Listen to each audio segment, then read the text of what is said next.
یاد رہے صحابہ کرام ہماری شان ہے، صحابہ سے محبت رکھنا ایمان کی علامت ہے، صحابہ سارے کے سارے عادل ہیں، اس بات پر علماء کا اجماع ہے، علماء کا اجماع ہے، تمام علماء اس بات پر اتفاق ہے کہ صحابہ کلہم عدول، صحابہ سب کے سب عادل ہیں، لہذا صحابہ سے محبت کی جائے۔ اللہ کے نبی نے کہا تھا اے لوگو لا تسبوا اصحابی، صحابہ کرام کو برا بھلا نہ کہنا، صحابہ کرام پہ لعن طعن نہ کرنا، صحابہ کرام پہ انگلیاں نہ اٹھانا، زبان کو دراز نہ کرنا۔ آج کے یہ ملحد، آج کے یہ نیم رافضی، آج کے یہ منافق جو صحابہ کرام کو لعن طعن کرتا ہے، صحابہ کرام کو برا بھلا کہتا ہے، لہذا ایسے لوگوں سے اور ایسے دعات سے، ایسے داعی سے اپنے آپ کو محفوظ رکھیے، گھر والوں کو محفوظ رکھیے، سماج کو محفوظ رکھیے۔ میرے بھائیو، انجینئر علی مرزا کا میں نے ذکر اس بنیاد پر کیا، ایک واقعہ آپ کو بتاؤں۔ میں جس علاقے سے تعلق رکھتا ہوں، استاذ محترم شیخ عبد المحسن صاحب موجود ہے، اسی علاقے میں ایک صاحب ابھی ماضی قریب میں ہمارے علاقے میں، جہاں علماء کثیر تعداد میں موجود ہیں، جو سلفی علماء کا گڑھ مانا جاتا ہے جھارکھنڈ کے اندر، لیکن اس کے باوجود اسی علاقے میں ایک صاحب انجینئر علی مرزا کو اس قدر سنتے گئے کہ آج انجینئر علی مرزا کا دیوانہ بن گیا ہے۔ ماضی قریب میں جب ہم نے ان سے کہا کہ جناب علی آپ انجینئر علی مرزا کے اس قدر دیوانہ کیوں ہیں، تو انہوں نے مرزا کو سن کر اس قدر مرزا سے متاثر ہوا تھا، کہا کہ یہ جو حدیث ہے یہ اللہ کے نبی کی نہیں ہے، اس حدیث کو اللہ کے نبی کی یہ بات نہیں ہے، بلکہ اللہ کے نبی کے انتقال کے بعد میں لوگوں نے، علماء نے، تم لوگوں نے اپنی جانب سے اس چیز کو گڑھ لیا۔ کون کہہ رہا ہے؟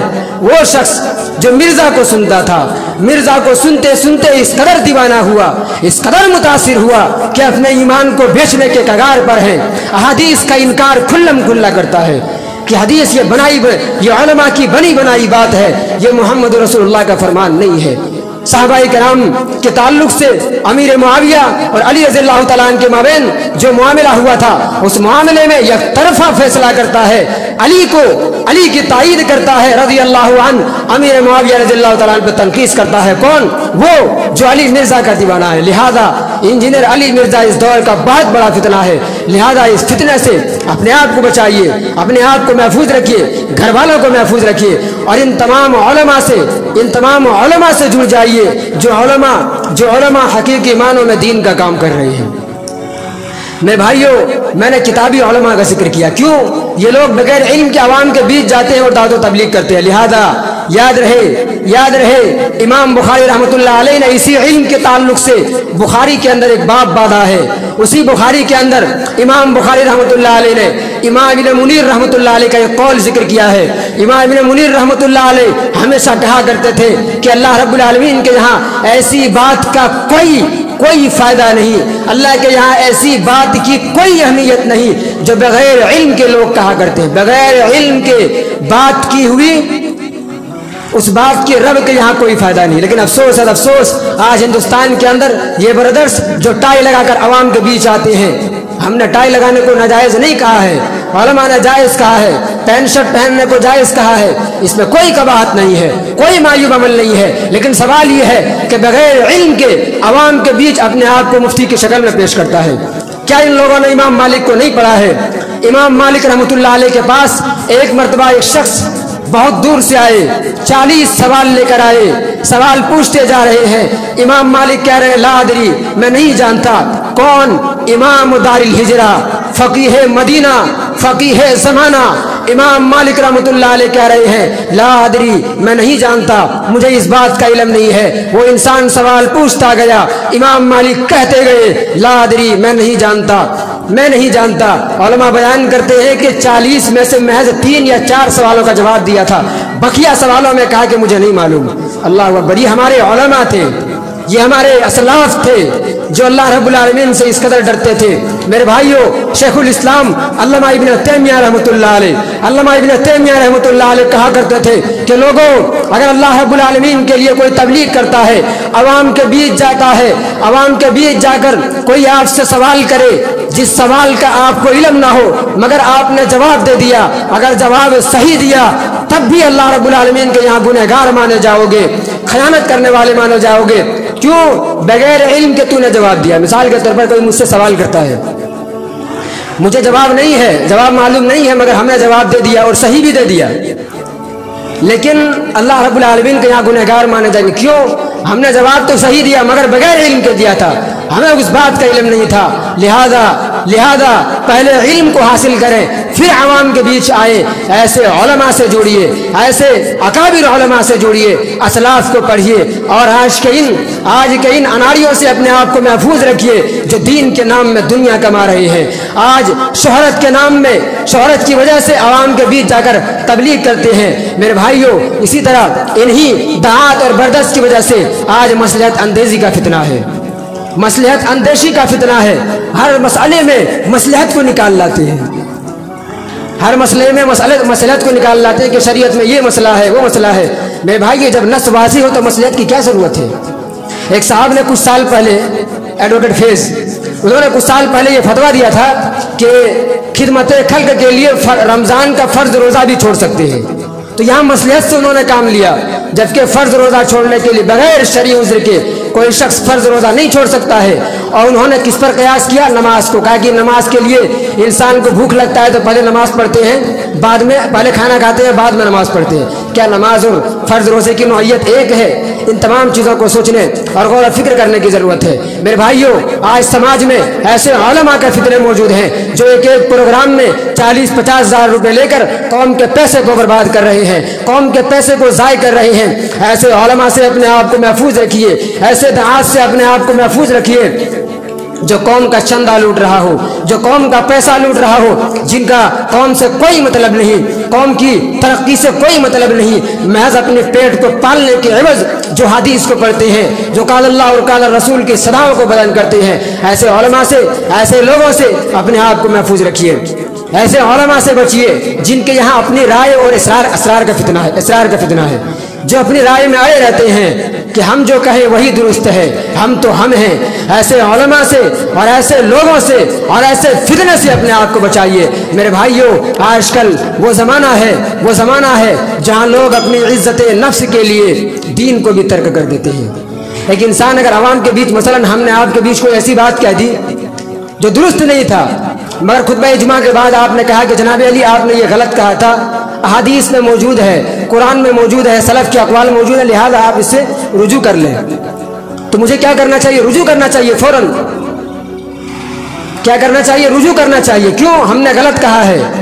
کھیت میں ہل چلانے والا ایک شخص بھی اگر مجھے کہتا ہے کہ تم نے ممبر رسول میں فلاں چیز کو غلط کہا تھا، آنکھ کو بند کر کے ان کی باتوں کو ماننا پڑے گا، چاہے وہ عالم ہو، چاہے وہ جاہل ہو، کھیت میں ہل چلانے والا ہو، چاہے وہ مختلف طرح سے پھاوڑے چلانے والا ہو، ایک عام انسان بھی اگر آپ سے کہتا ہے دلائل کی بنیاد پر کہ آپ نے غلط کہا ہے، آپ کو ماننا پڑے گا۔ اگر آپ نہیں مانتے ہیں تو پھر دعوت و تبلیغ کا حق آپ کو نہیں ہے۔ مگر افسوس، آج ہندوستان کے اندر کتنے ایسے برادرز ہیں، کتنے ایسے لوگ ہیں، کتنے ایسے دعات ہیں جو مختلف قسم کی مسائل میں غلطیاں کیے ہوئے ہیں، مگر رجوع کرنے کے لیے کہا جائے تو رجوع نہیں کرتے ہیں۔ کیوں؟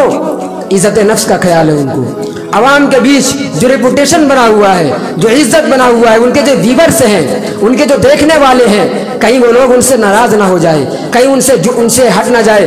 بعض بیچارے جو دعات ہیں ہندوستان کے اندر، وہ تو شوق سے کہتے ہیں کہ ہمارے اتنے 40 لاکھ فالوور ہو گئے، الحمدللہ اس مہینے میں مجھے 40 لاکھ لوگوں نے دیکھا۔ یہ ریا اور نمود نہیں تو اور کیا ہے؟ کیا یہی تبلیغ ہے؟ کیا یہی تبلیغ کا طریقہ ہے کہ عوام کے بیچ جا کر تشہیر کی جائے کہ ہمیں اتنے لوگ دیکھ رہے ہیں، میرے چاہنے والے اتنے؟ نہیں میرے بھائیوں، اللہ رب العالمین کے لیے تبلیغ کرنا ہے۔